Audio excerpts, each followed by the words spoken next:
Operation Sindoor తర్వాత నేడు తొలిసారి కేంద్ర కేబినెట్ భేటీ కానుంది. ప్రధాని మోడీ అధ్యక్షతన జరగనున్న మంత్రివర్గ సమావేశానికి కేబినెట్ మంత్రులతో పాటు సహాయ మంత్రులు, స్వతంత్ర మంత్రులు హాజరవుతారు.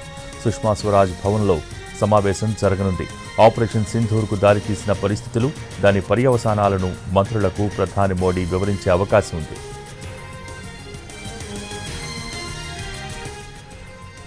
మూడోసారి మోడీ నేతృత్వంలో ప్రభుత్వం ఏర్పడి తొలి ఏడాది పూర్తవుతున్న సందర్భంగా తీవ్రవాదానికి వ్యతిరేకంగా తీసుకున్న సైనిక చర్యను ఎంతో ఘనంగా విస్తృతంగా ప్రజల్లోకి తీసుకువెళ్లాలన్న యోచనలో ఉంది అధికార బీజేపీ. జనాభా లెక్కలతో పాటు కులగణన కూడా నిర్వహించాలన్న ప్రభుత్వ నిర్ణయంపై చర్చ జరిగే అవకాశం ఉంది. గత వారం సమావేశమైన ఎన్డీఏ పాలిత రాష్ట్రాల ముఖ్యమంత్రులు కూడా కులగణనపై నిర్ణయం తీసుకున్నారు. దీనిపై కూడా కేంద్ర కేబినెట్ చర్చించనుంది.